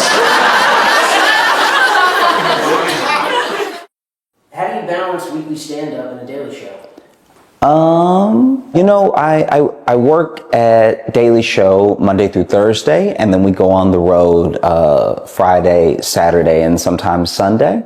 And so I know that it's a lot, but it's also everything I've been trying to do this entire time. Like, these are all the things that I've ever wanted to be doing, and they just happen to be happening at once. Another thing that really gives me energy, I guess, is the people that I'm around. I get to be around the coolest people that I've ever worked with at Daily Show, that are constantly, like, whether it's hyping you up or you're able to bounce ideas off of them, and their enthusiasm and the way that they bring, like, their specific talents to the show always make me excited to be a part of it. And then the rest is just doing stand up on the road, which is just meeting all of you and, doing the meet and greets when we can and stuff. And those are real opportunities to get a second to chat, even if it is just a moment where, I understand, especially a late show, people are tired and they want to take the picture and go home and stuff. I'm never, like, thinking about it some type of way. I guess I'm more just so excited to meet the people who enjoy what I'm doing, because sometimes you are creating these things online and it's very easy to see a number of likes or a little ticker go up. And while those things carry their own sort of excitement of, like, oh, that's cool that people are watching, it's not until you meet the people that are watching that you get a real sense of what's going on. And so I don't know, if I'm being honest, if I've thought about balance yet or anything. I sneak in my naps when I can, and one day I will find time to sleep. But sometimes I will say I don't realize I'm asleep. I have definitely woken up and not been sure when I was sleeping. So I guess I get enough sleep. How do you take care of your mental health? I think I do lots of stuff. To me, I think you're constantly bombarded all the time with stimulus and with media. And I think that even though most of it is negative, the positive stuff there, whenever you open yourself up to it or whenever you focus on it, is just as overwhelming sometimes. There are a lot of people out there talking about the good things happening in the world. And if you engage with that stuff as much as you engage with, like, mainstream news and being up to date on the latest horrible thing that's happening in every country, I think you can find the balance that's actually happening. Because it's true, all these things are happening at the same time. And I don't know, I think that centers me sometimes, that, like, as many bad things as there are that are happening, there are so many instances of us seeing, like, the good in people and the good in the world and stuff. And so that helps me take care of myself. I have people that I will sometimes message if I'm having a rough time, for any number of reasons, just having those people really help. I think that therapy as well, depending on your version of it and what you found helps you the most, I guess depends on how often you lean on it. And so, yeah, I think therapy, I think engaging in as much positive media as I can, and I think looking up specifically for news stories where something good is happening help me take care of myself. Why are your tickets $400? They are not. They're not. I cannot say this enough, how much they are not. And because of how social works as well, no matter how many times you post that they're not, it may not reach the people who saw the thing. You know what I mean? Like we're all just missing each other because they're not at all. One of the reasons that you might see $400 tickets to my show are resellers.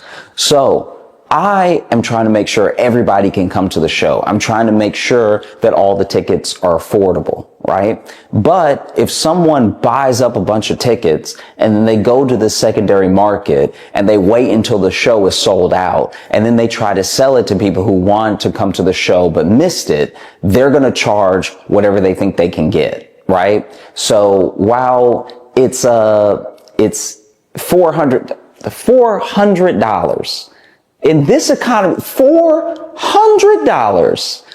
I am not asking that of anybody. $400 is too much money. Okay. I can't sing. Yeah, I mean, like we're not talking about tickets to like somebody who can do backflips or something like that. Resellers are charging these astronomical prices, which is why I tell people to join my email list. If you join my email list, I will let you know when I add shows. I'll also let you know when shows are happening. You'll also get access to pre-sale in some of the markets because we try to email everyone out. There's a whole thing that I'm learning about how like venue have pre-sale tickets and days, and everybody has a certain amount of tickets that they're allowed and stuff like that. But as soon as we can go to you with the ticket, we try to go straight to you. So that way the email is coming from me and then you can get the ticket at its intended price, and we completely cut resellers out of it.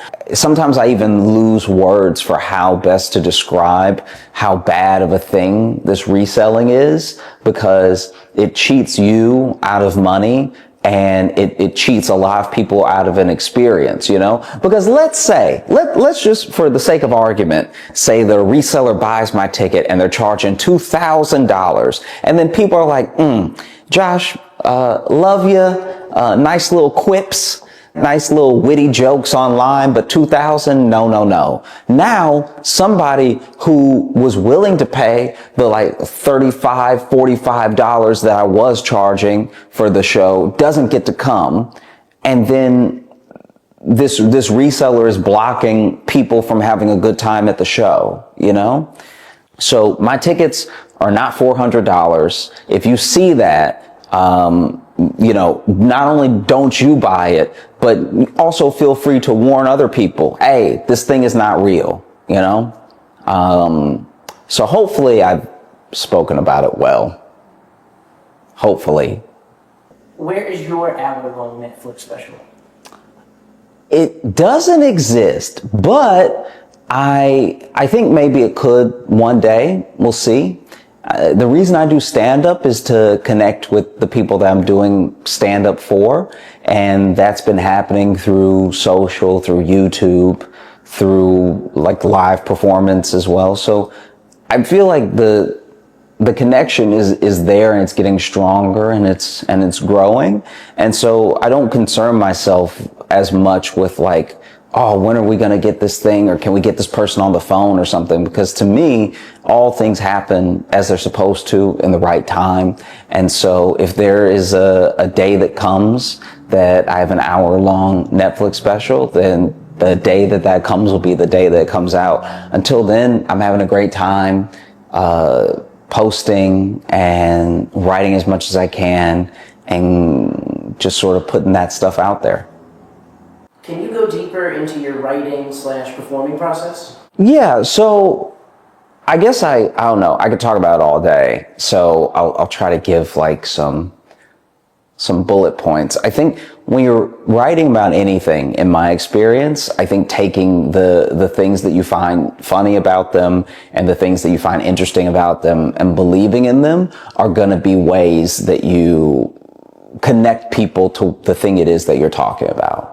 Not everything is interesting, and maybe everything can't be made interesting by a specific person. But I think if there's any like gold that you actually find in something, someone else will connect with that. I think the missing connective tissue sometimes is belief in the thing that you're talking about, and it's in a full understanding of what you're trying to say.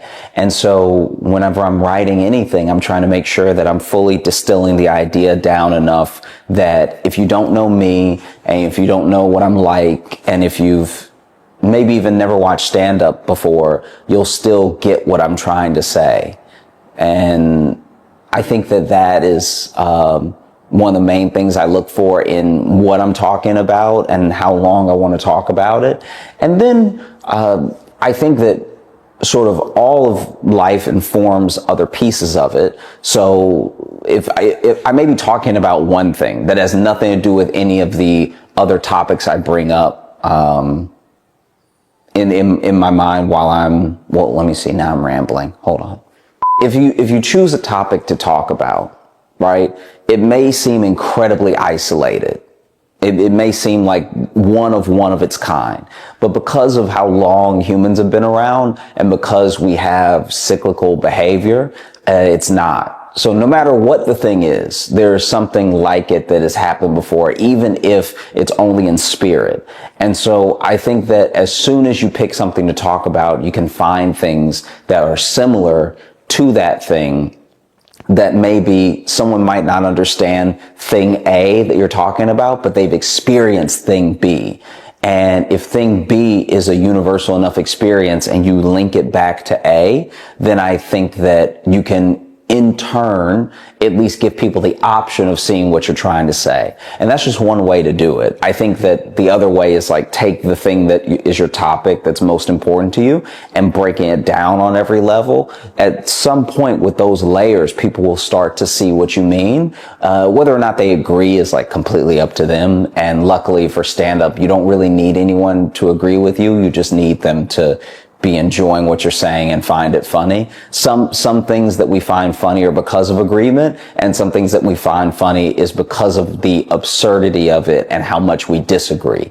And so I think that in those ways, you don't really need to have the way a lawyer does an iron tight argument. You more just need to have all of your points built out and know exactly what you're trying to convey. And then that will be the link between you and the people that you're sharing with. I think that, yeah. Thanks so much for watching. I appreciate you so much. I look forward to seeing you on the road when I come to your city. Make sure to join the email list. It's at joshjohnsoncomedy.com. And I look forward to making more videos for you in the future. You know, I really love what I'm doing right now, and you're part of why I love it so much. Yeah. Till next week. So when I swing my legs, are you getting that? No. Oh, you're not? Okay. That would be my undoing, because they are nowhere near. And it's like, it's hard to take a man seriously when they're swinging like this, because it's a natural thing. Like if they were on the ground, they would be planted enough that it wouldn't be a big deal. But because they're so free, because my knees are really off the edge, there is a dangle that's not only a bit dainty, it's a bit whimsical too. It's not the right vibe to try to be. The shoes are also Velcro too, so that. Yeah, okay. These actually aren't my normal shoes. I wore these because I lost my shoes. And so I'm still looking for my real shoes. But then until then, I have these on, and everyone has been looking at me like I need help. I have not encountered anybody in a store or on the street that has seen my shoes and not been, let's just say, extra nice to me. Dangling in Velcro shoes, it's not the look for a grown man. You know what I mean? Like, this is when I tell you I'm positive that this is like a walking ick. Yeah, like this is bad. So I was also not happy about it, because I literally asked my girlfriend, hey, do you know where my shoes are? Which is one of the most insane questions you can hit a person with, because your shoes should have been left by you somewhere nearby. But I did not know where my shoes were, and I haven't worn these in maybe a year. I don't even know where they came from. I really don't. Like, maybe I bought them, but I feel like they were a gift, and not just a gift, but like a re-gift. Like, I think they were given to someone my size, and then that person was like, nah, I can't keep these in the house. It's better than not having shoes. I'm grateful to have more than one pair of shoes, but I'm also praying I find my real shoes soon because, ugh. The main shoes, they're what, On clouds, yeah. When Yeah. are you going to get an endorsement? I mean, you have those on every show, every stage, all over the country. That's up to On Cloud. I wear them because they're comfortable. But an endorsement would be nice. That would definitely buy some more On Clouds. Yeah, they might as well endorse me. I would just give the money back to them almost immediately in On Clouds.